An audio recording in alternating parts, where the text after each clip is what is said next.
नमस्कार सर्वांना. सर्वप्रथम इथे ठाण्याचे माननीय जिल्हाधिकारी पांचाळ साहेब आलेले आहेत, तर त्यांना सुद्धा माझा नमस्कार. ते बसलेत इथे.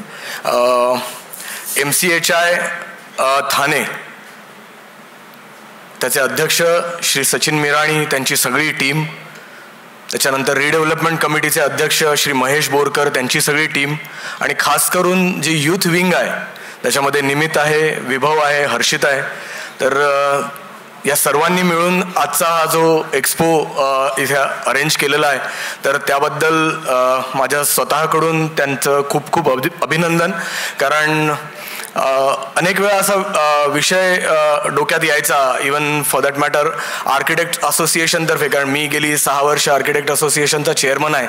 तर आम्हालाही असं वाटत होतं की अशा प्रकारचा एखादा उपक्रम आपण पण ठाणे शहराकरता करावा, पण मनुष्यबळाची कमी असल्यामुळे ते कधी जमलं नाही. तर MCHI ठाणेने ते आज घडवून आणलंय, तर त्याबद्दल त्यांचं अभिनंदन. पहिल्यांदा खूप बरं वाटतंय आपण मोठ्या संख्येने इथे आलेला आहात. आजचा जो विषय आहे तो मेनली मी जी प्रोसेस आहे आपली रिडेव्हलपमेंटची ती एक्सप्लेन करणार आहे.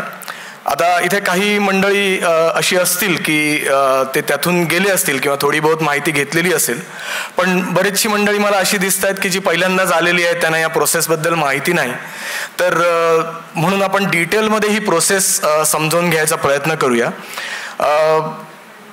त्याआधी आपण असं बघितलं तर रिडेव्हलपमेंट, आता सकाळपासून आपण काही स्पीचेस ऐकली सर्व मान्यवरांची. आता बोरकर साहेब पण म्हणाले की रिडेव्हलपमेंट हे काय आहे. म्हणजे बेसिकली आपण नवीन बिल्डिंग डिमॉलिश करून, जुनी बिल्डिंग डिमॉलिश करून नवीन बिल्डिंग बांधतो. तर ते काय आहे की एक नव्याने एक विश्वासाचं वातावरण आपल्याला निर्माण करायचं आहे. नुसती इमारत बांधायची नाही आहे, तर एक विश्वासाचं वातावरण तयार झालं पाहिजे. त्याच्यामध्ये एक चांगली जीवनशैली आपल्याला मिळायला पाहिजे. एक सामाजिक सौहार्द म्हणतो आपण, जे कम्युनिटी चांगली डेव्हलप होणं, हा सुद्धा त्याच्या मागचा एक उद्देश आहे. की मगाशी मस्के साहेब आले होते, त्यांनी हे प्रकर्षाने एक सांगितलं की रिडेव्हलपमेंट करताना नुसती जुनी इमारत पाडली जात नाही, त्याच्या मागच्या भावना असतात आपल्या जुन्या सर्व लोकांच्या, आणि ते नवीन घर जेव्हा तयार होतं तर ते त्याच भावनेने तयार होणं खूप गरजेचं आहे. सो आपण याच्याकडे नुसतं टेक्निकल प्रोसेस म्हणून नको बघूया, तर आपलं नव्याने एक जीवन आपण निर्माण करतोय, तर त्या दृष्टीने आपण त्याच्याकडे बघितलं पाहिजे. याच्यामध्ये सगळ्यात एक महत्त्वाची गोष्ट मी सोसायटी म्हणून आपल्याला सांगेन की पारदर्शकता सर्वात महत्त्वाची. कारण खास करून मला असं समजलंय की इथे सोसायट्यांचे ऑफिस बेरर्स म्हणजे चेअरमन, सेक्रेटरीज वगैरे सगळे आलेले आहेत की जे जनरली ही सगळी रिडेव्हलपमेंटची प्रोसेस गाईड करत असतात सोसायटीच्या वतीने. तर त्याच्यामध्ये पारदर्शकता ही खूप महत्त्वाची आहे. मी गेली 15-1 वर्ष साधारण सोसायटी रिडेव्हलपमेंटची कामं करतोय, तर मला असं ते दिसतं की जिथे पारदर्शकता आहे तिथे ती प्रोसेस खूप छान चालते. किंवा वेळोवेळी जे सभासद असतात सोसायट्यांचे, त्यांच्यापर्यंत संपूर्ण माहिती पोहोचवणं, जी काही माहिती कन्सल्टंटकडनं आली आहे ती वेळोवेळी देणं, वेळा पाळणं, तर ती प्रोसेस व्यवस्थित चालू राहते. नाहीतर अकारण मेंबर्समध्ये एक अविश्वासाची भावना तयार होत जाते आणि ती वाढत गेली तर त्यानंतर कारण नसताना ती प्रोजेक्ट्स रखडतात. हा माझा स्वतःचा अनुभव आहे. सो पारदर्शकता सर्वात महत्त्वाची, सर्वांची सहमती सर्वात महत्त्वाची. आता आपण त्याचे काही मॅन्डेट जे काय आहेत पर्सेंटेजच्या बाबतीत की किती मेंबर्सचं सहमती पाहिजे वगैरे, त्या टेक्निकॅलिटीमध्ये तर आपण जाऊच, पण जोपर्यंत होईल तोवर सर्व सभासदांची सहमती त्याला असणं हे कधीही चांगलं. म्हणजे त्या दृष्टीने आपले प्रयत्न असले पाहिजेत. मग काही वेळा अडचणीचे जेव्हा काही प्रसंग निर्माण होतात किंवा कोणीतरी मुद्दाम ते अडवतंय किंवा काय, त्यावेळेला मग ह्या नियमांचा आपल्याला उपयोग आपण करू शकतो. पण जिथे शक्य असेल तिकडे 100% सहमती जर का आपण करायची प्रयत्न केला, तर जे काही नवीन बनेल, जे काही इमारत बनेल, जे काही आपलं घर बनेल ते अतिशय गुणवत्तापूर्वक असेल. आपलं मन सुद्धा तिथे खूप शांत राहील. किंवा कारण आपलं एक घर बनतंय, ज्या जुन्या घरात आपण राहत होतो त्याच्यानंतर ज्या नवीन घरात जातोय, तर ते चांगल्या भावनेतनं बनलं पाहिजे, हे अतिशय आवश्यक आहे. एक गोष्ट तुम्हाला सांगायला मला नक्की आवडेल आणि ती खूप महत्त्वाची आहे, अशी की ही जी प्रोसेस आहे ही आता पण बोरकर साहेब म्हणाले की त्याच्यात घाबरून जायचं काही कारण नाही वगैरे वगैरे, खरं आहे, पण ती प्रोसेस खूप लांब आहे हेही नक्की. कारण आपल्याला पण माहिती आहे की अगदी छोट्यात छोटी इमारत सुद्धा समजा जर का नव्याने बनवायची झाली तर त्याची सुरुवात केल्यापासून डेव्हलपर अपॉइंट होऊन ती जुनी इमारत पाडून नवीन बनेपर्यंत साधारणपणे 2.5 ते 3 वर्षाचा कालावधी जातो. So it's a long process आणि त्या प्रोसेसमधली प्रत्येक गोष्ट ही आपण म्हणू एखाद्या रिले शर्यतीसारखी आहे की एकाने तो बॅटन पुढे सरकवायचा आहे, त्याने पुढे सरकवायचा आहे, त्याने पुढे सरकवायचा आहे. तर ती एक एक प्रोसेस जर का प्रॉपर वेने झाली तर ती पुढची प्रोसेस व्यवस्थित होते. जर का पहिल्या प्रोसेसमध्ये जर का आपण कुठेतरी चुकलो, काहीतरी त्याच्यामध्ये चुकीची स्टेप घेतली तर पुढच्या सगळ्या स्टेप्स आपल्या चुकत जातात. सो ही एक रिले आहे, हे लक्षात ठेवायला पाहिजे. टीमवर्क आहे, कारण रिले टीम ही नेहमी टीमवर्कने काम करत असते. सो आपल्याला सर्वांना एक टीमवर्क म्हणून काम करायचं आहे. So this is very important. आपण हे समजून घेऊया की रिडेव्हलपमेंटची सुरुवात समजा कुठे होते, ट्रिगर पॉईंट काय आहे त्याचा. तर जनरली आपण बघितलं की आता इमारती सगळ्या जुन्या झालेल्या आहेत. मी स्वतः तसा ठाणे शहरात 97 साली आलो आहे. सो त्या अर्थाने मी नवीन आहे ठाणे शहराला. पण जे अगदी born and brought up in Thane आहेत किंवा अनेक वर्ष ठाण्यात राहत आहेत त्यांना माहिती आहे की जुनं ठाणं हे साधारणपणे 40 वर्षापूर्वी या सगळ्या इमारती झालेल्या आहेत, प्लस मायनस काहीतरी असेल. सो या सगळ्या इमारती आता जीर्ण झालेल्या आहेत. कितीही मेंटेन केल्या तरी सुद्धा त्या मेंटेनन्सच्या पलीकडे गेल्यात किंवा त्याचा मेंटेनन्स कॉस्ट ही खूप जास्त असल्यामुळे आता त्या पाडण्या वाचून पर्याय नाही. अनेक इमारतींमध्ये आपण पाहिलं की लिफ्ट्स नाही आहेत. ज्या 2-2, 3-3 मजल्याच्या इमारती आहेत त्याच्यामध्ये लिफ्ट्स नाही आहेत. त्याच्यानंतर पार्किंगच्या जागा नाहीत बेसिकली, कारण तेव्हा ग्राउंड फ्लोअर होते अनेक इमारतींमध्ये. तर आता अनेकांकडे गाड्या आल्या, त्या सगळ्या बाहेर असतात रस्त्यावर. सो आपल्याला पार्किंगची खूपच गरज आहे. त्याच्यानंतर बघितलं तर आपल्याकडे कम्युनिटी गॅदरिंग स्पेसेस नाहीत. ज्या सिंगल स्टँड अलोन बिल्डिंग आहेत जुन्या, त्याच्यामध्ये 10-10 फूट ओपन स्पेस आहे सगळ्या बाजूला. तर तुम्ही बसणार कुठे? समजा कोणाला असं वाटलं की इमारतीत बसावं, लहान मुलांना खेळावं, तर त्या जागा नाहीत. आणि मॉडर्न ॲम्युनिटीजपैकी आपण बघितलं तर तुम्ही म्हणाल की रेन वॉटर हार्वेस्टिंगची व्यवस्था नाही, सोलार नाही, सॉलिड वेस्ट मॅनेजमेंटची कुठलीही व्यवस्था नाही. आता एक अगदी नवीन आपण म्हटलं तर अगदी EV चार्जिंग पॉईंट्स आहेत तर त्याची व्यवस्था नाही. अशा सगळ्या ज्या काही नवीन आपल्या अम्युनिटीज आहेत तर त्याची वानवा आहे. त्यामध्ये लिफ्ट हा विषय तर अनेक लोकांचा जिव्हाळ्याचा आणि कळीचा मुद्दा आहे. सो अशा ह्या सगळ्या गोष्टींकरता आपल्याला रिडेव्हलपमेंट करायची आहे. जुन्या इमारती झालेल्या आहेत तर, आणि मगाशी पण अनेक जणांनी इथे उल्लेख केला की माननीय DCM सर शिंदे साहेबांनी आणि त्यानंतर आत्ताचे CM फडणवीस साहेबांनी UDCPR करता खूप सारं हेल्प केल्यामुळे आपल्याला पुरेसा FSI आता अवेलेबल आहे रिडेव्हलपमेंट करता. सो ही सगळी आता चांगली सिच्युएशन आता निर्माण झालेली आहे. सो सुरुवात करताना आपल्याला सोसायटीची जी कोणी पदाधिकारी असतील त्यांनी मी मगाशी म्हटलं तसं सहमती करता एक चांगलं वातावरण सोसायटीमध्ये निर्माण करणं खूप गरजेचं आहे. सगळ्यांचे विचार घेऊन त्यानंतर ह्या प्रोसेसची आपण सुरुवात करायला पाहिजे. एक स्ट्रक्चरल ऑडिटचा विषय बऱ्याचदा येतो की आपल्याला महानगरपालिकेकडनं काही जणांना काही सोसायट्यांना स्ट्रक्चरल ऑडिटच्या नोटिसा येतात आणि त्याचं एक पिरियॉडिक कंप्लायन्स आहे की काही एक सर्टन वर्षानंतर 3 वर्षानंतर तुम्ही स्ट्रक्चरल ऑडिटचा रिपोर्ट पण सबमिट करायला पाहिजे. तो करून पण घ्यायला पाहिजे कारण आपल्यालाही आपल्या इमारतीची काय परिस्थिती आहे ती समजून येते. सो तो एक मुद्दा होता. काही सोसायट्या खूप मोठ्या असतात संख्येने, जिथे सभासद संख्या खूप मोठी आहे तिकडे बऱ्याचदा सोसायट्या रिडेव्हलपमेंट कमिटी म्हणून एक वेगळी परत स्थापन करतात. म्हणजे एक असते मॅनेजिंग कमिटी, एक असते redevelopment committee. Redevelopment committee form करायला कुठलीही हरकत काहीच नाही, कारण ते अल्टिमेटली एका चांगल्या गोष्टीसाठीच आहे. कारण जी मेन मॅनेजिंग कमिटी असते तिच्यावर भरपूर जबाबदाऱ्या असतात. सो रिडेव्हलपमेंट कमिटी हेल्प करू शकते. छोट्या सोसायट्यांमध्ये managing committee can work as both. So ह्या एका पॉईंटवर आता आपण सुरुवात करूया.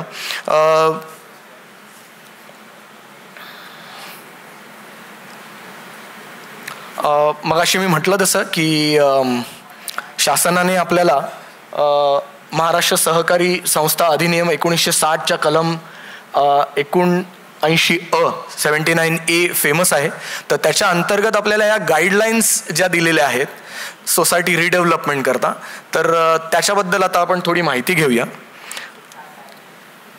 त्याआधी म्हणजे ही प्रत्यक्ष प्रोसेस सुरू करण्याआधी सुद्धा थोड्या वेळापूर्वी इथे उल्लेख झाला की सोसायटीने मॅन्डेटरी काही गोष्टी करायच्या आहेत किंवा तुमचे जे काही कागदपत्र आहेत तर ते इन प्लेस पाहिजेत. तर त्याबद्दलची काही माहिती आपण इथे घेऊया की तुमच्या सोसायटीचं नोंदणीपत्र, तुमचं रजिस्ट्रेशन हे झालेलं आहे की नाही, खूप महत्त्वाची गोष्ट. त्याच्यानंतर प्रत्येक जे मेंबर आहे त्याचं तुमचं शेअर सर्टिफिकेट प्रॉपर आहे की नाही ते एक तुम्ही बघणं महत्त्वाचं आहे. कारण सोसायटीमध्ये अनेकदा मेंबरशिपवरून बरेचदा काही इश्यूज असतात. मेंबरशिप नीट झालेली नसते, हेअरशिप नीट पास ऑन झालेली नसते किंवा असोसिएट मेंबरशिप वगैरे ह्या सगळ्या गोष्टी असतात. सो त्याच्याकरता तुम्ही प्रॉपर लीगल ॲडवाईस घेऊन त्या सगळ्या गोष्टी तुम्ही वेळच्या वेळी करून घेणं गरजेचं आहे. त्याच्यानंतर अनेक सोसायट्यांमध्ये हे कार्यकारी जी समिती आहे, मॅनेजिंग कमिटी, त्याच्या नियुक्तीवरून काही इश्यूज असतात, काही वाद असतात किंवा बऱ्याचदा ती राहून गेलेली असते, इलेक्शन्स झालेली नसतात वगैरे वगैरे. आणि मग जी ॲडॉक कमिटी असते त्यांनी काहीतरी निर्णय घेतले, मग ते व्हॅलिड आहेत की नाही वगैरे इथपासून काही गोष्टी सुरू होतात. सो त्या कार्यकारी समितीची नियुक्ती असणं प्रॉपर, त्यांची मुदत असणं प्रॉपर. कारण कधी कधी असं होतं की कार्यकारी समितीची मुदत आता संपत आली आहे, मग त्यावेळेला त्यांनी काही हे डिसिजन्स घ्यावेत की नाही इथपासून सुरुवात होते. सो त्यांची नियुक्ती आणि त्यांची मुदत पुरेशी आहे की नाही. त्याच्यानंतर मग हा जो मी आता पुढचा जो मुद्दा सांगतोय की सभासद आणि सहयोगी सभासद यांच्या सभासदत्वाचा दिनांक, त्यांना वितरित करण्यात आलेल्या सदनिकांचा क्रमांक, त्यांचं चटई क्षेत्र, त्याच्यानंतर त्यांचे करार जे त्यांचे ॲग्रीमेंट्स असतात, सो त्याचे तपशील, हे सगळं व्यवस्थित तुम्ही डॉक्युमेंट करून ठेवणं खूप गरजेचं आहे. कारण त्याचा नंतर खूप उपयोग होतो आणि त्याच्याशिवाय अडचणही होते, उलटही होतं. सर्वात महत्त्वाची गोष्ट, स्टॅम्प ड्युटीज वगैरे सगळ्या व्यवस्थित भरलेल्या आहेत की नाहीत. कारण जेव्हा डेव्हलपरची अपॉइंटमेंट होते आणि त्याच्याबरोबर जेव्हा डेव्हलपमेंट ॲग्रीमेंट करायची वेळ येते त्यावेळेला जर का या जुन्या स्टॅम्प ड्युटीज तुमच्या इंडिव्हिज्युअल मेंबर्सच्या त्याच्यामध्ये जर का काही इश्यूज झाले तर त्यावेळच्या त्या ॲडज्युडिकेशनला प्रॉब्लेम होतो. आय गेस माझ्यानंतर जे लिगल ॲडवायझर आपल्या इकडे बोलणार आहेत तर ते ह्याच्याबद्दल आपल्याला व्यवस्थित सांगतील. तर त्याची पडताळणी आपल्याला करणं गरजेचं आहे. मी मगाशी म्हटलं तसं जे मेंबरशिपचे जे काही इश्यूज असतील तर ते आपल्याला क्लिअर करणं गरजेचं आहे. आपल्याला हे अनेक जणांना माहिती आहे की सोसायटीची जी जागा आहे, जो काही आपला प्लॉट आहे, जे काय आपला भूखंड आहे, तर त्याचे मालकी हक्काचे कागदपत्र असतात. सिटी आहे तर तिकडे आपल्याला PR कार्ड म्हणजे आपण मालमत्ता पत्रक ज्याला म्हणतो, जे नगर भूमापन कार्यालयाकडनं इश्यू केलं जातं ते असतं. जे सिटीच्या बाहेर आहेत काही जुनी एरियाज आहेत जे अजूनसुद्धा सिटी सर्वेकडे ट्रान्सफर झालेले नाहीत, तिकडे आपल्याकडे 7/12 उतारा असतो. सो अशी ही मालकी हक्काची कागदपत्र आहेत, आयदर ऑर, तर ती असतात. त्याच्याबरोबरचे त्याचे फेरफार असतात ज्याच्यामध्ये ती मालकी हक्क कसा आपल्यापर्यंत आला त्याची सगळी माहिती असते. सर्च रिपोर्ट असेल, त्याच्यानंतर भूखंडाचा मोजणी नकाशा असेल, तर ह्या सगळ्या गोष्टी आहेत. ह्याच्याबद्दल लिगल एक्सपर्ट तुम्हाला अधिक डिटेलमध्ये नंतर सांगतीलच. आपल्या प्लॉटमध्ये कोणाचं अतिक्रमण झालंय का, बऱ्याचदा हा विषय येतो की नकाशावर एक बाउंड्री असते, प्रत्यक्ष जागेवर जेव्हा आपण बाउंड्री चेक करतो तेव्हा असं दिसून येतं की प्लॉट थोडा कमी आहे. कधी उलटंही दिसतं की जास्तही आहे. जास्त आहे याचा अर्थ तुमचं अतिक्रमण दुसऱ्याच्या प्लॉटमध्ये आहे, पण जर का दुसऱ्याचा आपल्यामध्ये असेल तर त्याचा आपल्यावर काय परिणाम होऊ शकतो, कारण आपला एरिया कमी पकडला जाईल. समजा PR कार्डवर एक एरिया लिहिलेला असेल पण प्रत्यक्ष ताब्यात जर का एरिया कमी असेल तर तो जो कमी एरिया असेल त्याच्याप्रमाणे त्याची कॅल्क्युलेशन्स होतील. सो ते एक बघणं महत्त्वाचं असतं. ऑफकोर्स हे सगळं नंतर तुम्हाला टेक्निकल कन्सल्टंट म्हणजे PMC आर्किटेक्ट हे सांगतीलच, पण ही एक गोष्ट अतिशय महत्त्वाची आहे. कारण जर का तुम्हाला ऑलरेडी माहिती असेल की आपल्यामध्ये अतिक्रमण आहे तर त्याचा काय इम्पॅक्ट होणार आहे हे आपल्याला आधीपासून समजतं. त्याच्यानंतर आपल्या प्लॉटला लागून असणारा रस्ता, म्हणजे जर का तो DP रोड असेल, महापालिकेचा रस्ता असेल तर ठीकच आहे, पण एखाद्या दुसऱ्या प्रॉपर्टीमधून जर का तुम्हाला रस्ता अवेलेबल असेल तर त्याचे इम्पॅक्ट काय होतात त्याच्याबद्दलची माहिती ही आपल्याला माहिती असणं गरजेचं आहे. त्याच्यानंतर त्याचे डिटेल्स पुढे येतातच. त्याच्यानंतर महानगरपालिकेचा जो जुना तुमचा मंजूर नकाशा असेल तर त्याच्यामध्ये काय काय फिगर्स, म्हणून ते जुने मंजूर नकाशे किंवा जुनी OC ह्या सगळ्या गोष्टी आपल्याकडे असणं गरजेचं आहे. नसतील तर टेक्निकल एक्सपर्ट ते मिळवण्याकरता तुम्हाला डेफिनेटली सहाय्य करतील, पण ह्या गोष्टी खूप आवश्यक असतात, त्याच्याशिवाय आपल्याला पुढे काम करणं शक्य नसतं. आता ही प्रोसेस जेव्हा सुरू होते तेव्हा 79A मगाशी मी जे तुम्हाला म्हटलं, तर त्याची ती प्रक्रिया अशी सुरू होते की सोसायटीच्या एकूण सभासद संख्येच्या कमीत कमी 20% सभासदांनी, 100 मेंबर्स असतील तर कमीत कमी 20 मेंबर्सनी मॅनेजिंग कमिटीकडे अर्ज करायचा असतो की आपल्याला आपल्या सोसायटीच्या रिडेव्हलपमेंटची गरज आहे, त्यांची त्यातली काय भूमिका असेल, जी काय असेल तर ती मांडून त्या अर्जांच्या आधारे special general body meeting call करायची असते, विशेष सर्वसाधारण सभा. आणि त्या सभेमध्ये हा अजेंडा आपल्याला घ्यायचा असतो, ठराव पास करायचा असतो की ऑफकोर्स सगळ्या मेंबर्सशी सल्लामसलत करूनच की आपल्याला रिडेव्हलपमेंटला जायचं आहे किंवा नाही. जायचं असेल तर त्याची काय काय कारणं आहेत, काय काय निकड आहे, त्याच्या दृष्टीने तो आपल्याला ठराव पास करायचा असतो. ही जी जनरल बॉडी मीटिंग आहे त्याला 2/3 एकूण सभासद संख्येच्या 2/3 2/3 इतकी उपस्थिती कंपल्सरी आहे. हे सगळं 79A मधनं आलेलं आहे. साधारण पर्सेंटेजमध्ये बघितलं तर आपण म्हणू 67% ही उपस्थिती गरजेची आहे.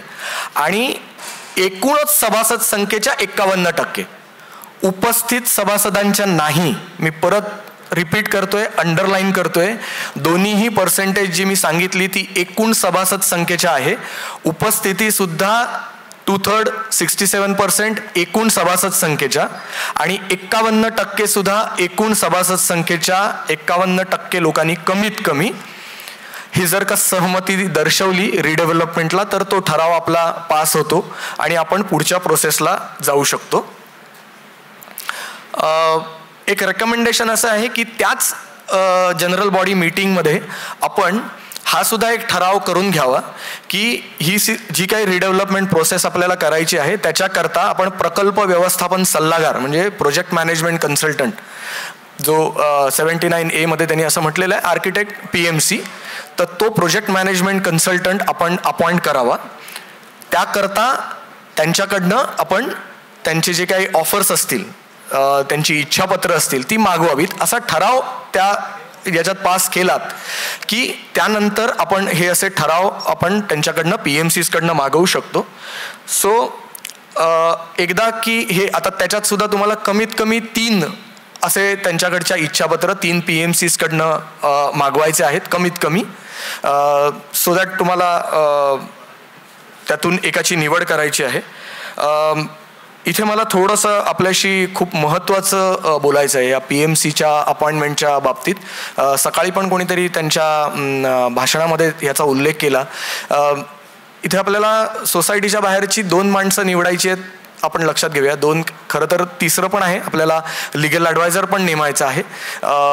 तर ह्या सगळ्या नेमणुका करताना म्हणजे PMC म्हणा, लिगल ॲडवायझर म्हणा, डेव्हलपर म्हणा, आपल्याला खूप काळजी घ्यायची आहे. हे सकाळी सुद्धा आपल्या बोलण्यात आलं होतं. तर ती काय काळजी घ्यायची आहे, डेव्हलपरची काय काळजी घ्यायची ते आपण नंतर बोलूयाच. आणि उद्या मला वाटतं आय गेस एक लेक्चर असं पण आहे की PMCचा रोल काय असणार आहे. आर्किटेक्ट प्रवीण जाधव सर आणि ज्योती जाधव मॅडम उद्या त्याबद्दल अधिक डिटेलमध्ये बोलतील. पण डेव्हलपरच्या सिलेक्शनबाबत पण काय काळजी घ्यायची हे माझ्या भाषणात पण थोडंसं येईल. आता मी PMC बद्दल बोलतो की एकतर आर्किटेक्ट नेमत असाल तर आमची काउन्सिल ऑफ आर्किटेक्चर ही शिखर संस्था आहे दिल्लीमध्ये आणि आम्हाला मॅन्डेटरी आहे त्यांचं रजिस्ट्रेशन असणं. सो आर्किटेक्ट नेमत असाल तर तो काउन्सिल ऑफ आर्किटेक्चरचा मेंबर आहे का ही पहिली खातरजमा करून घेणं खूप गरजेचं आहे. त्यानंतर दुसरा मुद्दा येतो की त्या PMCचा अनुभव किती, काय काय कामं आत्तापर्यंत केलेली आहेत. सो जे काही इच्छापत्र घ्याल, ऑफर घ्याल, त्याच्याबरोबर खात्री करा की त्यांनी त्यांचा सगळा जो काही अनुभव आहे, आत्तापर्यंत केलेली कामं आहेत, त्याची सगळे डिटेल्स त्याच्यामध्ये जोडलेले आहेत ना. हे नुसते घेऊन थांबू नका. तर जे काही त्यांनी दिलेली आहे तिकडे जाऊन तुम्ही प्रत्यक्ष खातरजमा करणं अपेक्षित आहे. मी खास करून त्याच्याबद्दल आवाहन करेन की ठाण्यातल्याच सोसायटीज असतील तर फार काही लांब नाही, तुम्ही तिकडे जाऊन त्या सोसायट्यांमध्ये जाऊन त्यांचा अनुभव काय होता त्या पर्टिक्युलर माणसाबद्दलचा त्याची माहिती घ्या. त्यांनी प्रॉपर सर्व्हिस दिली का, त्यांचं तुमच्याबरोबरचं वागणं कसं होतं वगैरे वगैरे सगळ्या गोष्टी तुम्ही खातरजमा करणं खूप गरजेचं आहे. या संपूर्ण प्रोसेसमध्ये ज्या काही अडचणी येतील तर त्या अडचणींवर सोल्युशन काढायची त्यांची क्षमता आहे का हे तुम्हाला त्यांच्या बोलण्यातनं जाणवेल. सो अशा वेळेला जे काही PMC असतील त्यांची तुम्ही प्रेझेंटेशन्स घ्या, तुमच्याकडे त्यांना बोलवा, त्यांच्याशी बोला. हे बोलल्यानंतर तुम्हाला कळून येईल की ह्या सगळ्या गोष्टींमध्ये जो योग्य व्यक्ती असेल त्याला तुम्ही निवडलं पाहिजे. खास करून मगाच्या भाषणात एक उल्लेख आला तसा की चुकीच्या गोष्टींना नाही म्हणायची क्षमता पाहिजे समोरच्या माणसामध्ये. उगाचच सोसायटीला खुश करायचं आहे म्हणून मी काहीतरी चांगला रिपोर्ट बनवून देतोय तर ती अतिशय चुकीची गोष्ट आहे. अशाच गोष्टींमुळे अनेक प्रोजेक्ट्स मी म्हणेन की जे बंद पडले किंवा जे रखडत आहेत त्याची कारणच ती आहेत की उगाच आपल्याला समोरच्याला खुश करायचं आहे म्हणून काहीतरी सांगितलं जातं किंवा सोसायटीज डिमांड करतात की नाही आम्हाला इतकाच एरिया पाहिजे तितकाच एरिया पाहिजे म्हणून सोसायटीला बरं वाटावं म्हणून तो एरिया लिहून दिला जातो आणि प्रत्यक्षात नंतर ते सत्यात उतरत नाही कारण ती सगळी गणितं बिघडतात. हे शेवटी एक अंकगणित आहे, मॅथमॅटिक्स आहे, हे आपण लक्षात घेतलं पाहिजे. मी नेहमी एक असं उदाहरण देतो की एक ताट वाढलेलं आहे, बरोबर आहे, FSIचं. त्याच्यामध्ये 2 पार्टीज आहेत, एक सोसायटी आहे एक डेव्हलपर आहे समजा, तर ते त्या प्रमाणात विभागलं गेलं पाहिजे. जर का ते चुकीच्या प्रमाणात विभागलं गेलं तर त्याचा नंतर विचकाच व्हायचा आहे. आणि एक लक्षात घेतलं पाहिजे की नव्याने त्या ताटात काही पडणार नाही आहे. अनेकदा सोसायट्या वगैरे अशा काहीतरी भ्रमात असतात की आता कधीतरी FSI वाढेल वगैरे वगैरे. आता आपल्याला मगाशी म्हटलं तसं शिंदे साहेब, फडणवीस साहेब या महाराष्ट्र शासनाने आता पुरेसा FSI दिलेला आहे. पुढची अनेक वर्ष याच्यामध्ये कुठल्याही प्रकारचे काही बदल होण्याची शक्यता नाही आणि तो पुरेसा आहे. मी परत सांगितलं की तो पुरेसा आहे.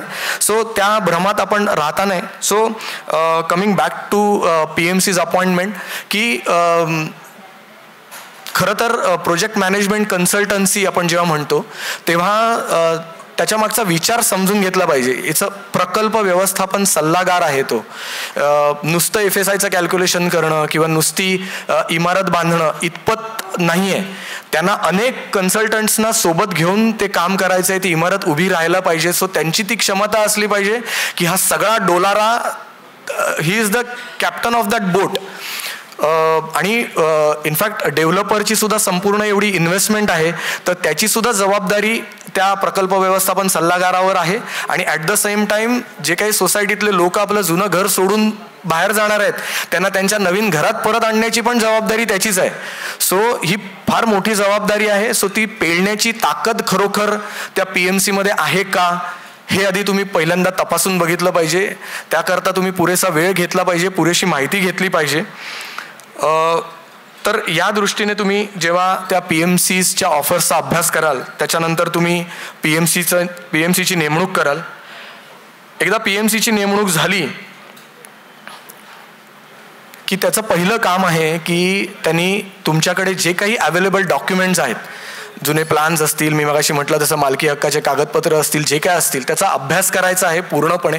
त्याच्यामध्ये जे काही कागदपत्र कमी असतील तर ते मिळवून देण्याकरता सोसायटीला त्यांनी मदत करायची आहे. भले महापालिकेकडे एखादा जुन्या सँक्शन प्लॅनची कॉपी सोसायटीकडे नसेल पण महापालिकेतनं काढायची असेल किंवा कलेक्टर ऑफिसमधनं काढायची असतील, अन्य काही डॉक्युमेंट्स असतील, टॅक्स असेसमेंट रेकॉर्ड असतो आपला जो आपल्याला वॉर्ड ऑफिसमधनं मिळतो तो तिकडून तो काढायचा असेल, असे सगळ्या प्रकारचे जे काही डॉक्युमेंट्स असतील ते गोळा केल्यानंतर आणि आपला प्रॉपर्टीचा सर्वे करणं खूप गरजेचं आहे. मी मगाशी म्हटलं तसं की प्रत्यक्ष भूखंडावर किती क्षेत्र आपल्या ताब्यात आहे ते पुरेसं आहे का, आपले जे काही कार्पेट एरियाज आहेत जुन्या फ्लॅट्समधले तर त्याची काय परिस्थिती आहे, ते जुन्या सँक्शनप्रमाणे आहेत का बांधताना त्याच्यामध्ये पूर्वीच काही व्हेरिएशन झालेलं आहे. अनेकदा असं दिसून येतं की सोसायट्यांमध्ये सुद्धा जेव्हा जुनं घर घेतलं तेव्हाच सुद्धा डेव्हलपरने एखादी रूम इकडची काढून दुसऱ्याला विकली आहे, किंवा मधल्या काळात मेंबर्सनीच आजूबाजूला काहीतरी देवाणघेवाण केलेली आहे, एखादा बेडरूम तिकडे टाकलाय, किंवा अनेकदा असं दिसून येतं की आतल्या वॉल्स पाडून टाकलेल्या आहेत मेंबर्सनी आपल्या सोयी करता. सो कार्पेट एरियामध्ये व्हेरिएशन दिसतं. सो जुना सँक्शन प्लान, महापालिकेकडचे रेकॉर्ड्स, टॅक्स असेसमेंटवरचे रेकॉर्ड्स आणि प्रत्यक्ष जागेवर जो काय कार्पेट एरिया आहे तर त्याची मोजणी करून आपल्याला एक नेमका डेटा बनवायचा असतो. त्याच्यामध्ये PMC तुम्हाला पूर्ण हेल्प करतो. तो एकदा डेटा बनला की त्याच्यानंतर आपल्याला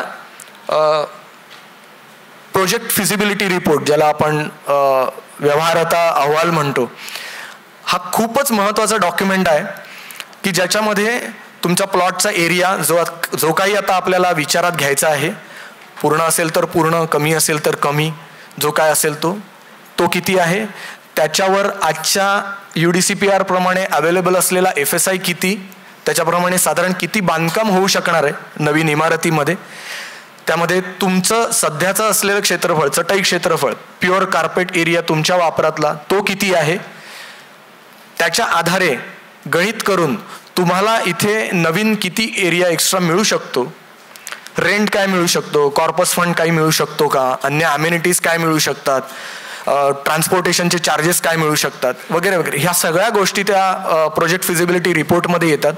त्याच्याच बरोबरीने तुम्हाला हे सगळे बेनिफिट्स दिल्यानंतर डेव्हलपरला काय विकायला शिल्लक राहतंय, ते विकून त्याचं साधारण रेव्हेन्यू जनरेशन काय होऊ शकणार आहे, आणि हे सगळं केल्यानंतर तो प्रोजेक्ट फिजिबल आहे का. जेव्हा आपण फिजिबिलिटी रिपोर्ट म्हणतोय, व्यवहार्यता अहवाल म्हणतोय, तेव्हा तो प्रोजेक्ट मुळात फिजिबल आहे का हे सांगण्याचं कामच त्या प्रोजेक्ट मॅनेजमेंट कन्सल्टंटचं आहे. जर का त्याच्यामध्ये काहीही प्रॉब्लेम असेल तर त्यांनी आधीच तुम्हाला सांगितलं पाहिजे की हे ह्या कारणाने इथे ही अडचण आहे. जस्ट बिकॉज ती प्रोसेस पुढे न्यायची आहे म्हणून फिगर्समध्ये काहीतरी मॅन्युप्युलेशन करून हे ओके आहे आणि हे पुढे जाऊया, किंवा तुम्हाला इतका एरिया मिळेल. मगाशी बोरकर साहेब म्हटले तसं की ज्या काही कॉस्ट्स आहेत, समजा आपण कन्स्ट्रक्शन कॉस्ट म्हणा, कॉर्पोरेशनला भरायची जी काही फी असते ती म्हणा, अनेक गोष्टी येतात त्याच्यामध्ये. आपल्याला जो काय फ्री एरिया देतो त्याच्याबद्दलचं सगळं जे काय रजिस्ट्रेशन आहे, GST आहे, तो डेव्हलपरने भरायचा आहे. तुम्ही काही एक्स्ट्रा विकत एरिया घेतला डेव्हलपरकडनं तर त्याचे जे काही कॉस्ट असतील त्या तुम्ही बेअर कराल, पण जो काही फ्री एरिया तो देतोय ते सगळे कॉस्ट त्यांनी बेअर करायचे आहेत. आपल्याला रेंट द्यायचा आहे, कॉर्पस अमाऊंट द्यायची आहे. हे सगळं करताना, आणि आज आपण बघितलं की ठाणे शहरामध्ये प्रत्येक गल्लीमध्ये आपल्याला 2-2, 4-4 कामं चालू झालेली दिसतात. त्याचा अर्थ काय असतो की इतकी इन्व्हेंटरी अवेलेबल आहे. सो सेल हा खूप सोपा नाही आहे या सगळ्यांकरता. आणि खरं तर हे सगळेच कॉम्पिटिटर्स आज समोरासमोर आहेत. प्रोफेशनली ते एकमेकाशी कॉम्पिट करतात, पण आज चांगली गोष्ट आहे की ते सगळेजण आज एकत्र ट्रान्सपरंटली इकडे आलेले आहेत. पण ते जेव्हा तिकडे असतात तेव्हा ते एकमेकाशी कॉम्पिटिशन करत असतात. सो प्रत्येक जण आपला प्रॉडक्ट सेल करायचा प्रयत्न करत असतो. So sale is not that easy. So आज खरोखर तिथे तुमच्या इकडे किती रेट चालू आहे हे असेस करणं. बरं, प्रोजेक्ट आज आता आपण बोलतोय, पण तुमचा प्रोजेक्ट जरी आज तुम्ही सुरू केला तरी तो प्रत्यक्ष फ्लोअरवर जायला अजून समजा 1-1.5 वर्ष जाणार आहे, आणि त्याच्यानंतर तो पुढची 1.5-2 वर्ष चालू राहणार आहे. सो या पुढच्या काळामध्ये त्याच्यामध्ये किती व्हेरिएशन होतं ह्याचा सुद्धा अंदाज घेणं हे सुद्धा प्रोजेक्ट मॅनेजमेंट कन्सल्टंटचं काम आहे. कॉस्ट काय वाढू शकतात, त्याच्यामध्ये आपल्याला मध्ये काही कंटिंजन्सीज ठेवायच्या आहेत का, बफर ठेवायचा आहे का, हे सगळं खूप महत्त्वाचं आहे. सो ह्याचा सगळ्याचा अभ्यास करून जेव्हा तो प्रोजेक्ट मॅनेजमेंट कन्सल्टंट तुम्हाला तो अहवाल सादर करेल, आणि जर का तो तुम्हाला वाटला सर्वांनाच की हा फिजिबल आहे, तर आपण त्याला मान्यता द्यायची. आता याच्यामध्ये PMC आपल्याला अहवाल सादर करतो, तो सोसायटीच्या मेंबर्सना सर्क्युलेट केला जातो. त्यांच्याकडून त्यांचे जर काही क्वेरीज असतील, काही समजलं नसेल तर त्यांच्याकडून काही फीडबॅक येतात, काही क्वेरीज येतात. तर त्याच्याकरता एक मीटिंग सोसायटीने अरेंज करावी. स्पेशल जनरल बॉडी मीटिंग लावली तरीही चालेल, कारण त्या मीटिंगमध्ये तो अहवाल संपूर्ण समजून घेऊन सर्वांच्या प्रश्नांची उत्तरं देऊन तिकडे त्याच्यावर एक ठराव मांडावा, आणि त्याच्यामध्ये तो प्रोजेक्ट फिजिबिलिटी रिपोर्ट आपण सर्वांनी अप्रूव्ह करावा. पुन्हा मगाशी मी सांगितलं तेच पर्सेंटेज इथे पण लागू होतं, कारण ती जर स्पेशल जनरल बॉडी मीटिंग असेल तर त्याला पर्सेंटेज लागू आहे. एकदा तो प्रोजेक्ट फिजिबिलिटी रिपोर्ट सोसायटीने मंजूर केला आणि त्याचं पत्र PMCला त्यांनी दिलं की नेक्स्ट PMC टेंडरिंग प्रोसेस चालू करतो. या टेंडरिंग प्रोसेसमध्ये असं होतं की जे काही आपल्याला टेंडर निविदा आपल्याला जी काही बनवायची आहे त्याचा एक साधारण ढाचा, एक ड्राफ्ट PMC सोसायटीला सादर करतो. पुन्हा सोसायटीने सगळ्या मेंबर्सना तो सर्क्युलेट करावा. त्याची एखादी हार्ड कॉपी हवी आहे, कारण आजकाल तो बरंच मोठं डॉक्युमेंट असतं, तर त्याच्यामुळे त्याची हार्ड कॉपी प्रत्येकाला कदाचित देणं शक्य नसेल तर सॉफ्ट फॉर्ममध्ये तो द्यावा. एखादी हार्ड कॉपी सोसायटीच्या ऑफिसमध्ये ठेवावी. ज्याला कोणाला हार्ड कॉपी बघायची असेल तो बघू शकतो. सॉफ्ट फॉर्ममध्ये असलेला तो ड्राफ्ट सर्वांनी गो थ्रू करावा. खास करून ज्यांना या लीगल टर्म्स समजतात सोसायटीतल्या मेंबर्सनी, त्यांनी हे बघणं खरंच गरजेचं आहे, कारण त्यांची मदत होते मॅनेजिंग कमिटीला, रिडेव्हलपमेंट कमिटीला. त्यांनी त्यांच्या काही सूचना असतील, चांगल्या सूचना असतील तर त्या कमिटीला कळवाव्यात आणि एक टाईम पिरियड ठरवून हा ड्राफ्टही मंजूर करावा. आता माझ्या बोलण्यात पटकन टाईम पिरियड आलं म्हणून मी आता मध्येच ब्रेक घेऊन याविषयी बोलतोय की टाईम पाळणं, मगाशी माझ्या बोलण्यात ते राहून गेलं कदाचित, हे खूप महत्त्वाचं आहे. आपण दुसऱ्याला कायम दोष देत राहतो की डिले होते प्रोसेस, पण सोसायटीच्या मेंबर्सनी सुद्धा हे वेळेचं भान पाळणं खूप गरजेचं आहे. PMC तुम्हाला जे वेळ सांगेल, त्यांनी जर तुम्हाला सांगितलं की 7 दिवसात एखादी गोष्ट करा, तुम्ही सांगा त्याला की नाही 7 दिवसात होणार, 15 दिवसात होईल, पण मग 15 दिवस ते पाळा. त्या 15 दिवसाचे 3-3, 4-4 महिने होतात आणि त्याच्यानंतर मग उलट हे केलं जातं की अरे प्रोसेस डिले होते म्हणून. सो प्रत्येक सभासदाचं हे काम आहे की आपलं घर बनणार आहे, आपली जबाबदारी आहे, समोरच्याची जशी आहे तशी आपली पण आहे. सो हे वेळेचं भान पाळणं खूप गरजेचं आहे. तर हे जे टेंडरचा ड्राफ्ट आहे तो एकदा सोसायटीच्या सगळ्या सभासदांनी मंजूर केला की ती निविदा, ते टेंडर आपण फ्लोट करतो. आता हे टेंडर फ्लोट करण्याबद्दल 79A मध्ये स्पेसिफिक असं काही म्हटलेलं नाही की त्याची कुठली पद्धत करावी म्हणून. त्यांनी असं म्हटलेलं आहे की या क्षेत्रात काम करणाऱ्या चांगल्या विकासकांकडून तुम्ही निविदा मागवा. बऱ्याचदा सोसायटीज 2 पद्धतीने काम करतात. याच्यावर मी दोन्ही पद्धती सांगतो. सोसायटीला ज्या पद्धतीने सोपं वाटतं किंवा त्यांच्याकडे सर्व सहमती होते या दोन्ही पद्धतीवर, त्यात तुम्ही जाऊ शकता. एक आहे पेपर नोटीस किंवा दुसरा आहे बाय इन्व्हिटेशन. तर तुम्ही पेपर नोटीस देऊन पण करू शकता. अनेकदा सोसायट्या आपण बघतो पेपरमध्ये नोटिसा येतात. काही सोसायट्या ह्या बाय इन्व्हिटेशन जाऊ इच्छितात की आमच्या परिसरामध्ये जे कोणी चांगले डेव्हलपर काम करणारे आहेत त्यांची नावं आम्ही लिस्ट डाऊन करतो, ती PMCला दाखवतो, एक लिस्ट फायनल केली जाते आणि त्याच्याप्रमाणे त्यांना इन्व्हिटेशन्स पाठवली जातात आणि त्यांच्याकडनं निविदा मागवल्या जातात. सो या पद्धतीने आपण टेंडरची प्रोसेस करू शकतो. एकदा आपण टेंडर फायनल केलं की ते टेंडर घेऊन जाण्याचा एक कालावधी ठरवायचा असतो. 7 दिवस, 15 दिवस, 21 दिवस, जशी छोटी मोठी सोसायटी असेल, ज्या क्वांटमचं प्रोजेक्ट असेल त्याच्याप्रमाणे दिवस आणि आपल्या कन्व्हिनियन्सप्रमाणे दिवस ठरवले जातात. या दिवसांमध्ये ते टेंडर वितरित केलं जातं. त्याच्यानंतर ते टेंडर सबमिट करण्याची पण एक डेट ठरवली जाते. काही वेळेला अशी एक निकड वाटते की टेंडर सबमिट करण्याच्या अगोदर एखादं प्री बिड मीटिंग ठेवावी. काही इश्यूज असतील सोसायटीमध्ये तर ते डिस्कस करण्याकरता, कारण जे निविदा घेऊन जातात त्यांना अनेकदा काही प्रश्न असू शकतात सोसायटीच्या या निविदेबाबतचे. तर अशा वेळेला PMCच्या ऑफिसमध्ये एखादी अशी प्री बिड मीटिंग ठेवतात PMC बऱ्याचदा, ज्याच्यामध्ये PMC, सोसायटीचे जे कमिटीचे मेंबर्स आणि ज्यांनी निविदा घेऊन गेलेले आहेत असे लोक आणि ते त्यांचे जे काही प्रश्न उत्तरं करतात आणि त्याच्यानंतर ती निविदा सबमिट केली जाते ज्या दिवशी ठरवली आहे त्या दिवशी. एखादा दिवस ठरवून किंवा म्हणजे माझी पर्सनल पद्धत अशी आहे की मी एक दिवस ठरवतो, त्या दिवशी सकाळपासून संध्याकाळपर्यंत सबमिशन सोसायटीच्या ऑफिसमध्ये किंवा ऑफिस नसेल तर एखाद्या सोसायटीने ठरवलेल्या मेंबरच्या घरामध्ये ते सगळ्या निविदा सकाळी 10 वाजल्यापासून 5:30-6 वाजेपर्यंत सबमिट करा असं सांगतो. सोसायटीने त्याचा रेकॉर्ड ठेवावा, एखादं रजिस्टर मेंटेन करून सकाळपासून संध्याकाळपर्यंत किती निविदा आल्या त्यांना सर्वांना ॲक्नॉलेजमेंट द्यावी, नंबर टाकावेत. सेम डेला त्या दिवशी संध्याकाळी PMCचा माणूस येऊन किंवा स्वतः PMC येऊन त्या निविदा त्या दिवशी ओपन केल्या जातात सर्वांच्या समोर. ज्यांनी निविदा भरलेल्या आहेत त्यांना सुद्धा तिथे हजर राहण्याची मुभा आहे. जस्ट टू सी की त्यांची जे काही त्यांनी टेंडर सबमिट केलेलं आहे ते सील्ड आहे, त्यांच्या समोर त्यांना दाखवून त्यांची सही घेऊन ते उघडलं जातं, त्याचं वाचन केलं जातं. जे मेन पॅरामीटर्स असतात ते त्या दिवशी वाचतो आपण. एक्स्ट्रा एरिया किती दिलेला आहे, कॉर्पस काही दिलेला आहे का, रेंट किती दिला आहे, ट्रान्सपोर्टेशन चार्जेस काय आहेत वगैरे वगैरे, आणि त्याची नोंद घेतली जाते. आणि त्याच्यानंतर हे जे काही निविदा आलेले असतात त्याच्या कॉपीज PMCकडे दिल्या जातात.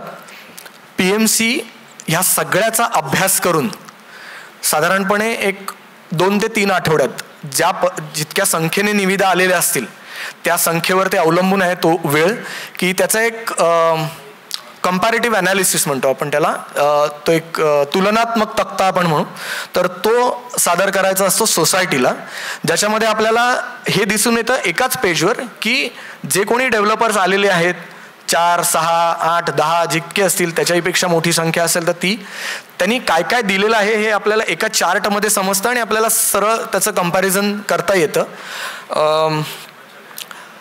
याच्यामध्ये आता एक नवीन पद्धत अशी सुरू पण झालेली आहे आणि ती खरंच खरं गरजेचं होतं. पूर्वी त्याच्यावर इतका भर दिला जात नसायचा. आता पर्सनली आम्ही त्याच्यावर खूप हे करतो की जे चार्टर्ड अकाउंटंट्स आहेत, जे या क्षेत्रामध्ये काम करतात, ज्यांना रेराची चांगली माहिती आहे, या संपूर्ण क्षेत्राची चांगली माहिती आहे, त्यांच्याकडून सुद्धा डेव्हलपर्सचं जे काही फायनान्शियल्स आहेत त्याची सुद्धा आम्ही सगळी माहिती घेतो आणि ती सुद्धा आम्ही सोसायटीला तो रिपोर्ट सबमिट करतो, जेणेकरून आपल्याला प्रत्येक डेव्हलपरची फायनान्शियल कंडिशन सध्याची, त्याच्याकडे असलेली आत्ताची कामं, तो किती लोडेड आहे आणि आपलं काम तो प्रायोरिटीवर करू शकणार आहे का नाही आहे, तो कुठे ब्लॅकलिस्ट झालेला आहे का, त्याच्यावर कुठल्या केसेस आहेत का, जे काय असेल तर ते आपण सगळं बघतो. त्यांचा रेराचा ट्रॅक रेकॉर्ड आपण बघतो आणि त्याच्यातून आपल्याला हे दिसून येतं, कळून येतं की सध्याची यांची परिस्थिती काय आहे आणि आपण ह्याच्यामध्ये कोणाला सिलेक्ट करायला पाहिजे. ऑफकोर्स सिलेक्शनचे दुसरे पण क्रायटेरियाज आहेतच की त्यांनी ऑफर किती दिलेली आहे, काय आहे वगैरे वगैरे.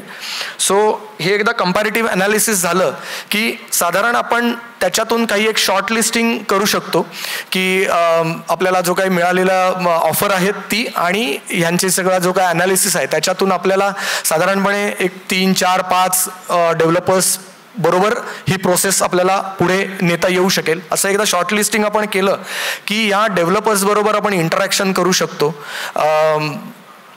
आधी मी म्हटलं तसं की जसं PMCचं आपण प्रेझेंटेशन घ्यायचं आहे तसं आता आपण डेव्हलपर्सचं प्रेझेंटेशन बघू शकतो, ज्यात आपल्याला ऑफकोर्स त्यांनी जेव्हा निविदा भरलेली असते तेव्हा ते त्यांची सगळी माहिती देतातच, पण प्रत्यक्ष आपण त्यांच्याशी फेस टू फेस जेव्हा बोलतो, त्यांचं प्रेझेंटेशन पाहतो, तेव्हा आपल्याला व्यक्ती कळते. हे खूप महत्त्वाचं आहे कारण आपण माणसाला आयडेंटिफाय करू शकतो, त्याचं बोलणं, त्याचं वागणं, त्याची उत्तर देण्याची पद्धत, तर आपल्याला माणूस समजतो. सो आपण त्याचं त्या प्रेझेंटेशनमध्ये तो व्यक्ती आपल्याला कळला की त्याच्याबद्दलचं आपण मत एक बनवूच शकतो. प्लस त्यांच्या ज्या काही साईट्स त्यांनी ऑलरेडी ज्या काही केलेल्या असतात, त्यांनी सगळी माहिती दिलेली असते, त्यातल्या किमान 2 साईट तरी आपण व्हिजिट कराव्यात. असं एक रेकमेंडेशन आहे की एक चालू असलेली की ज्याच्यामध्ये एक साधारण आपल्याला त्यांची कन्स्ट्रक्शन क्वालिटी वगैरे कळू शकते की जिथे एक 2-3 माळ्याचं पर्यंतचं काम झालेलं आहे, RCC थोडं झालेलं आहे, ब्रिकवर्क चालू आहे किंवा काय असं, आणि एखादं पूर्ण कंप्लीट झालेलं काम जिकडे एखाद वर्षापासून माणसं राहत आहेत. सो तिकडे आपण गेल्यानंतर आपण त्यांच्याशी बोललो की आपल्याला कळतं की ह्यांचा एक्सपिरियन्स काय होता यांच्याबद्दलचा. सो हे सगळं इतकं झाल्यानंतर आपलं मत फायनल होऊ शकतं की आपल्याला या डेव्हलपरला सिलेक्ट करायचं आहे. त्यानंतर आपण ती फायनल जी काय प्रोसेस आहे डेव्हलपर सिलेक्शनची ती करू शकतो.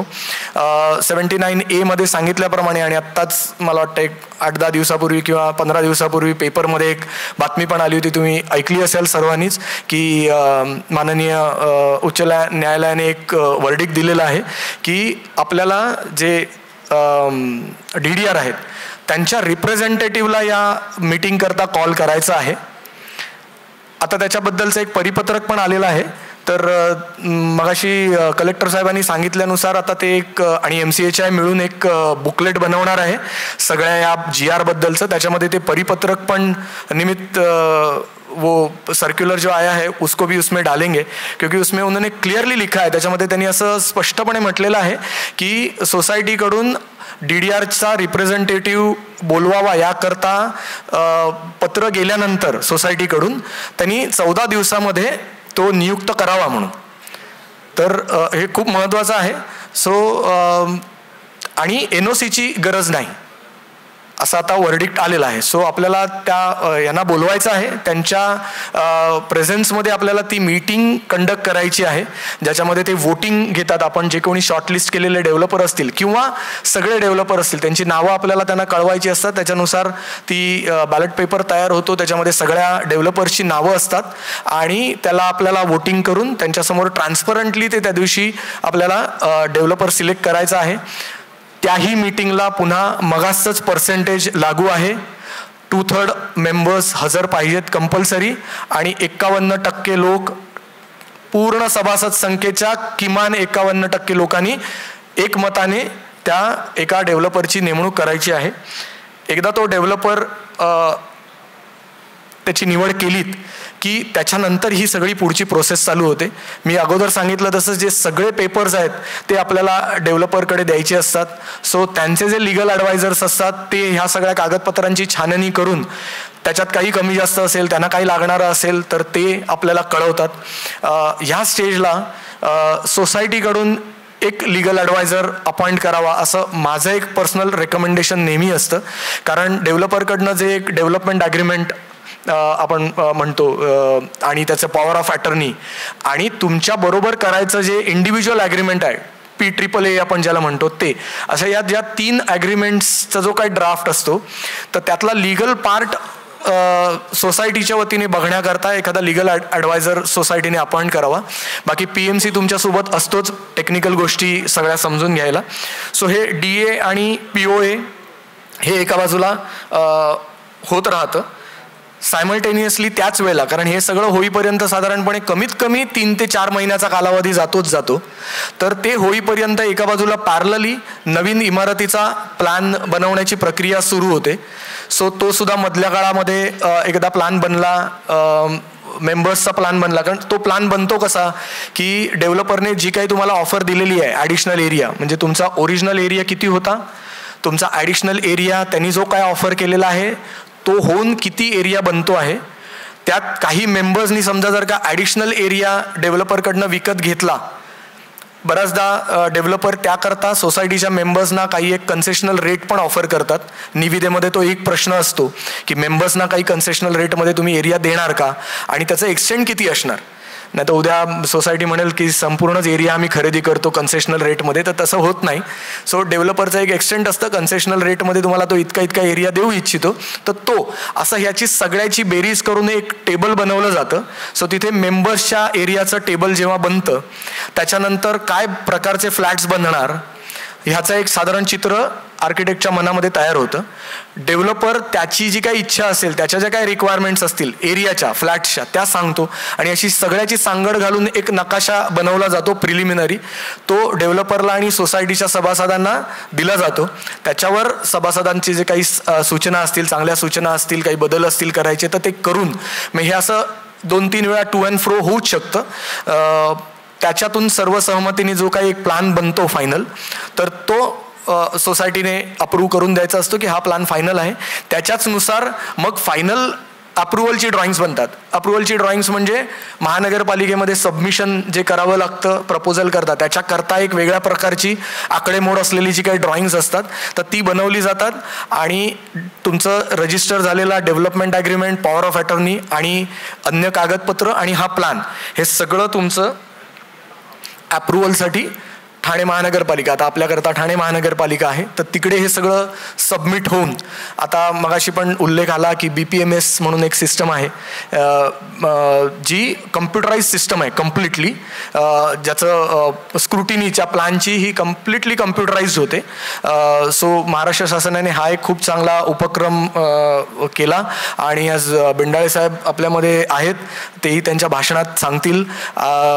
त्यांनी ते जेव्हा होते ठाणे महानगरपालिकेमध्ये कामाला तेव्हा आम्हाला खूप सपोर्ट होता त्यांचा की BPMS सिस्टम आणि त्याच्या अगोदरची ऑटो DCR सिस्टम सुद्धा अधिकाधिक चांगली आणि एफिशियंट करायला त्यांनी खूप स्वतः पर्सनली खूप मेहनत घेतली होती.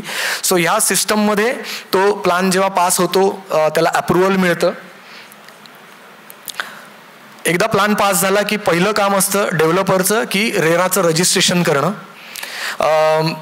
पूर्वी हे काम थोडं पटकन व्हायचं, आजकाल त्याला थोडासा वेळ लागतो. त्याचंही कारण आहे आणि ते आपल्याच फायद्याचं आहे. तुम्हाला सर्वांना माहीत असेल कल्याण डोंबिवलीमध्ये मधल्या काळामध्ये 60 का 65 इमारतींचा खोट्या रेरा रजिस्ट्रेशनचा एक मोठा घोटाळा उघडकीला आला होता आणि तेव्हापासून रेरा अथॉरिटी जी आहे ती सुद्धा आता खूप सावध झालेली आहे. सो त्यांच्याकडे जेव्हा आपण ॲप्लिकेशन करतो रेरा रजिस्ट्रेशन करता तेव्हा ते पुन्हा महानगरपालिकेमध्ये त्याची खातरजमा करतात की हा प्लॅन खरोखरच तुमच्याकडनंच पास झालेला आहे का. कारण त्या घोटाळ्यामध्ये महानगरपालिकेचे हुबेहूब खोटी कागदपत्र बनवून रेरामध्ये सबमिट केली होती आणि त्याच्या आधारे ती सगळी रजिस्ट्रेशन झाली होती आणि लोक फसले गेले होते. सो रेरा रजिस्ट्रेशन एकदा झालं की त्याच्यानंतर आपली इंडिव्हिज्युअल ॲग्रीमेंट्स सगळी झाली की त्याच्यानंतर आपण इमारत रिकामी करतो. डेव्हलपरकडनं आपल्याला एक सर्टन टाईम पिरियड दिला जातो, महिना, 1.5 महिना, 2 महिने, जशी सोसायटीमधल्या सभासदांची संख्या असेल त्याच्यानुसार. आणि आपण मी इथे होतो त्याच्यानुसार आपण इमारत रिकामी करायची असते. डेव्हलपरकडे सगळ्या जुन्या घरांच्या चाव्या हँडओव्हर करायच्या असतात. ह्याच्यामध्ये सुद्धा पुन्हा मी मगाशी सांगितलं तसं वेळ पाळणं खूप महत्त्वाचं आहे. कारण शेवटचा माणूस जोपर्यंत घराच्या बाहेर जात नाही तोपर्यंत इमारत डिमॉलिश होऊ शकत नाही. सो एका सुद्धा मेंबरने जर का त्याच्यामध्ये अडवणूक केली तर डेव्हलपर त्याच्यामध्ये अडकून पडतो आणि जे मेंबर्स अगोदर शिफ्ट होऊन जातात ते मग डेव्हलपरच्या पाठीमागे लागतात की आमचं भाडं सुरू करा म्हणून. आणि इमारत जागेवर असताना डेव्हलपरला भाडं सुरू करणं अडचणीचं होऊन जातं. म्हणून मी म्हटलं तसं की हे सगळ्यांचं टीमवर्क आहे. सो हे हँड इन हँड जाईल. सो सर्वांनी आपापल्या वेळा पाळणं महत्त्वाचं आहे. त्याकरता जे कोणी असे अडचणीचे सभासद असतील तर त्यांच्याशी मॅनेजिंग कमिटीने अगोदर बोलून सर्व सहमती करणं गरजेचं आहे. त्याच्यामध्ये जर का काही प्रॉब्लेम्स असतील तर ते सॉर्ट आउट करणं खूप गरजेचं आहे. सो एकदा ही इमारत रिकामी झाली की त्याच्यानंतर नवीन इमारतीचं बांधकाम सुरू होतं. तुम्ही दुसऱ्या घरात शिफ्ट होता. आता हे जेव्हा कमेन्समेंट होते त्याच्यात टेक्निकल गोष्टी आहेत सगळ्या. त्यावेळेला आर्किटेक्ट, PMC, त्याच्यानंतर आपले जे स्ट्रक्चरल कन्सल्टंट असतात म्हणजे आपण जे सिव्हिल इंजिनियर म्हणतो ते, त्याच्यानंतर सर्व्हिस कन्सल्टंट्स असतात ते, अशा अनेक लोकांची नंतर तिथे कामं चालू होतात जे साईटवर सगळं पाहत असतात. या दरम्यानच्या काळामध्ये सोसायटीतर्फे एक ग्रुप त्यांनी किंवा ऑफकोर्स सगळ्या सभासदांना सुद्धा मुभा आहे साईट व्हिजिट करण्याला, नवीन जे काही काम चालू आहे ते पाहण्याला. फक्त त्याच्याकरता पण एखादी ठराविक वेळ, महिन्यातला एखादा दिवस, त्याची वेळ ही जर का डेव्हलपर बरोबर अगोदर ठरवली तर त्या प्रॉपर आपल्याला मीटिंग्स अरेंज करता येतात. साईट व्हिजिट्सवर लोकांना, सभासदांना पाहता येतं आपलं काम कसं चालू आहे आणि काय प्रोग्रेस आहे, पेपरवर्क बघता येतं. PMC कडनं तुम्हाला प्रत्येक महिन्याला एक रिपोर्ट येतो, किती काम या गेल्या महिन्यात झालेलं आहे, ते पॅरामीटर्सनुसार, टाईमलाईन्सनुसार चालू आहे, नाही आहे, मागे पडलं आहे, काय आहे, याची सगळी माहिती सोसायटीला वेळोवेळी दिली जाते. आता मी जसं म्हटलं तसं सुपरविजन आणि क्वालिटी कंट्रोल ही सगळ्यांची जबाबदारी आहे. डेव्हलपरकडनं सुद्धा त्यांची माणसं अपॉइंट केलीच जातात. इंजिनियर्स असतात, साईट सुपरवायझर्स असतात. सो ही सगळी टेक्निकल माणसं मिळून वेळोवेळी ह्या इमारतीचं काम व्यवस्थित चालू आहे ना याची खातरजमा करतच असतात. एकदा इमारतीचं काम पूर्ण झालं की अथॉरिटी म्हणजे जी काही महानगरपालिका आहे त्यांच्याकडनं त्याचं इन्स्पेक्शन वगैरे होतच असतं, कारण OC पूर्वी ते मॅन्डेटरी आहे. पण सभासदांकडून सुद्धा म्हणजे सोसायटीतर्फे सुद्धा त्याचं एकदा निरीक्षण केलं जातं. PMCच्या उपस्थितीमध्ये प्रत्येकाने आपला फ्लॅट पाहून घ्यावा. जर का काही त्याच्यामध्ये कुठे काही आढळलं, शक्य तर आढळत नाही, आर्किटेक्ट PMC त्याची काळजी घेतच असतात, पण इतक्या मोठ्या कामात कुठेतरी एखादं काहीतरी होऊ शकतं. काम करण्यामध्ये एखादी कुठे टाईल तुटलेली आहे किंवा काय दिसलं काही तर ते वेळेच नजरेला आणून द्यावं. PMC कडनं तसं सोसायटीला एक वेळ दिली जाते, तर आपण त्याला स्नॅग लिस्ट म्हणतो की ती बनवून त्याच्यानुसार डेव्हलपरकडनं ती आपण व्यवस्थित सगळं करून घेतो. आपल्या सर्वांची एकदा खात्री पटली, आपला फ्लॅट सर्वांना व्यवस्थित आहे याची खात्री पटली की OC मिळाल्यानंतर, ठाणे महानगरपालिकेकडनं इमारतीला वापर परवाना मिळाल्यानंतर आपल्याला नवीन घराचं पोझिशन मिळतं. त्यातही प्रायोरिटीवर डेव्हलपरने जुन्या सभासदांना पहिल्यांदा त्याचं पोझिशन द्यावं, जे कुठले नवीन खरेदीदार असतील त्यांना नंतर द्यावं, किंवा एकाच दिवशी द्यावं. आता एक चांगली पद्धत या डेव्हलपर्सने सुरू केलेली आहे की एखादा चांगला दिवस बघून त्या दिवशी चावी वाटपाचा कार्यक्रम ते सोसायटीच्या प्रिमायसेसमध्येच अरेंज करतात. सो एक छान गेट टुगेदर होतं. त्यानिमित्ताने तुम्हाला नवीन येणारे जे कोण मेंबर्स असतात त्यांची सुद्धा ओळख त्या दिवशी होऊन जाते. सो ती एक चांगली पद्धत आता सुरू झालेली आहे. सो अशा अर्थाने आपली ही रिडेव्हलपमेंट तिथे कंप्लीट होते. तर आता त्याही नंतर आपल्याला एक माहिती आहे की डिफेक्ट लायबिलिटी पिरियड नावाचा एक प्रकार आहे. सो की इमारत कंप्लीट झाल्यानंतर सुद्धा काही एक सर्टन पिरियड जो आपल्या टेंडरमध्ये नमूद आहे, रेरानुसार त्याची मुदत दिलेली आहे 5 वर्ष. प्रॅक्टिकली 5 वर्ष खरंच ते कोणाला शक्य नाही, पण एक चांगल्या मुदतीपर्यंत तरी डेव्हलपरनी ती इमारत, त्यामध्ये काही समजा जर का कमी जास्त झालं तर ते सभासदांना त्याचं रिपेअर करून देणं गरजेचं आहे. सो अशा अर्थाने ती ही आपली कंप्लीट होते. मगाशी एक उल्लेख जो झाला, अनेक जणांनी त्याचा उल्लेख केला, तर हव्यास असा एक शब्द प्रयोग झाला. आता मराठी त्याला काही दुसरा वर्ड नाही म्हणून, पण खऱ्या अर्थाने ते खरंच खूप महत्त्वाचं आहे. मी जसं मगाशी PMCच्या अपॉइंटमेंटबद्दल म्हटलं की तिथे तुम्ही काय काय काळजी घेतली पाहिजे, त्याच्यामध्ये एक फक्त उल्लेख करायचा माझा राहून गेला की अलीकडे नॉन टेक्निकल बरेचसे लोकांनी, नॉन टेक्निकल मुद्दाम मी म्हणतोय की त्यांनी PMC म्हणून काम करायला सुरुवात केलेली आहे. तर तुम्ही PMCचं मी मगाशी म्हटलं तसं की शैक्षणिक अर्हता, एज्युकेशनल क्वालिफिकेशन आणि अनुभव खूप महत्त्वाचा आहे. कारण अक्षरशः म्हणजे जे लँड ब्रोकिंगमध्ये वगैरे असलेल्या लोकांनी सुद्धा PMC म्हणून काम करायला सुरुवात केली आहे. सो तिथे तुम्ही ती एक काळजी घ्या. तर त्याच पद्धतीने स्वतःसुद्धा आपण काय करतोय त्याचीही काळजी घ्या, कारण नाहीतर आपण ट्रॅक सोडून नक्की जाणार आणि मग आपण त्या दुष्टचक्रात फसणार. सो अनेकदा असं होतं की माझ्या बाजूच्या सोसायटीमध्ये इतकं हे मिळाली, ऑफर मिळाली म्हणून हे असं नाही आहे की त्याला इतकं मिळालं म्हणून मला इतकं मिळायला पाहिजे, किंवा ह्याच रस्त्यावर मी इथे आहे म्हणून मला इतकं मिळायला पाहिजे, असं नाही आहे. कारण तुमच्या प्लॉटचं क्षेत्र, तुमच्या भूखंडाचं क्षेत्र, तुमच्या भूखंडावर असलेलं जुनं बांधकाम, त्याचं प्रमाण, भूखंडाच्या क्षेत्राशी असलेलं प्रमाण, आपण रेशो म्हणतो तो, अशा अनेक गोष्टी त्याच्यावर अवलंबून आहे. आणि हे प्युअर मॅथमॅटिक्स आहे. ते PMCकडनं समजून घ्या. त्याच्यात जर का तुम्हाला डाऊट असेल तर तुम्ही 100 प्रश्न विचारा PMCला, काही प्रॉब्लेम नाही. पण जस्ट बिकॉज इकडे असं आहे म्हणून तिकडे असं आहे, हे असं होत नाही. म्हणजे याची एक्स्ट्रीम उदाहरणं मी तुम्हाला माझ्या अनुभवानं देऊ शकतो की एका केसमध्ये एक सभासदांनी मला सांगितलं की नाही आम्हाला 65% एरिया एक्स्ट्रा मिळायला पाहिजे म्हणून. तर मी म्हटलं की मग कशावरनं तुम्ही असं म्हणताय? तर मला नाही, घाटकोपरमध्ये माझा फ्लॅट आहे तिकडे मला मिळाला आहे. तर म्हणजे मला काय बोलावं तेही सुचत नव्हतं की तुमचा फ्लॅट घाटकोपरमध्ये, घाटकोपर स्टेशनच्या समोर, तुम्ही माझ्याशी इथे बोलताय जे अगदी ठाण्यातल्या एखाद्या छोट्याशा रस्त्यावर असलेला तुमचा प्लॉट. सो हे आपण करायला नको. त्याच्याकरताच आपण जर का योग्य PMC निवडला तर तो तुम्हाला अतिशय योग्य मार्गदर्शन करेल की तुम्हाला खरोखर इथे किती मिळायला पाहिजे. त्यातही तुम्हाला जेव्हा ऑफर्स येतील तेव्हा तुम्हाला समजा खूप सारं व्हेरिएशन दिसलं की अगदी कमी एरियापासून जास्त एरियापर्यंत, तर त्याही वेळेला तुम्ही तुमच्या PMCने दिलेली फिगर ती पहा, त्याच्या आसपास किती लोक आहेत ते पहा. अतिशय खाली कोणी असेल तरी तो कदाचित चुकत असेल, त्याला प्रश्न विचारा भले, त्यांनी त्याचं उत्तर देऊ दे, मग आपल्याला ते पटतंय की नाही ते बघू. पण अतिशय वर असेल कुठच्या कुठे तर तेही का तो असं करतोय त्याचंही आपल्याला भान असलं पाहिजे. म्हणजे माझी एक पर्सनल अनुभव सांगतो की मी जे प्रोजेक्ट केलेलं होतं एरिया, त्याच्यापेक्षा 60% जास्त एरियाच्या 2 ऑफर्स आलेल्या एका सोसायटीमध्ये. माझं नशीब चांगलं त्यावेळेला की त्या सोसायटीच्या लोकांना जेव्हा मी समजावलं तेव्हा ते त्यांच्या लक्षात आलं. खरंच खूप डिफरन्स होता, म्हणजे 1 आणि 2 नंबर आणि त्याच्यानंतर 3रा नंबर, याच्यामध्ये खरंच खूप डिफरन्स होता. सोसायटीने वरच्या दोन्हीही ऑफर्स नाकारून 3rdला दिलं. आज ते अतिशय व्यवस्थितपणे ते काम चालू आहे. सो हे सुद्धा म्हणजे मी मगाशी सुरुवातीला म्हटलं ते नाही म्हणण्याची ताकद आपल्यामध्ये असली पाहिजे. एखाद्या चुकीच्या गोष्टीला नाही म्हणण्याची ताकद सगळ्यांमध्ये असली पाहिजे. सो त्याचं आपल्याला भान अतिशय महत्त्वाचं आहे ते ठेवणं.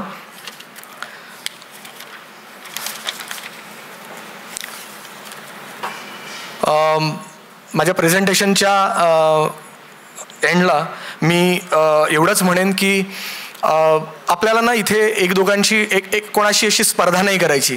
माझी सोसायटी, त्याची सोसायटी, ह्याला हे मिळालं, त्याला ते मिळालं, अशी स्पर्धा नाही करायची. ही आपली एक जबाबदारी आहे, सामूहिक जबाबदारी आहे. तर ती मानून आपण याच्यामध्ये काम करायला पाहिजे. आपल्याला काळजीपूर्वक अगदी जबाबदारीने एका नव्या शाश्वत सुंदर अशा नव्या वास्तूमध्ये त्या इमारतीला परावर्तित करायचं आहे.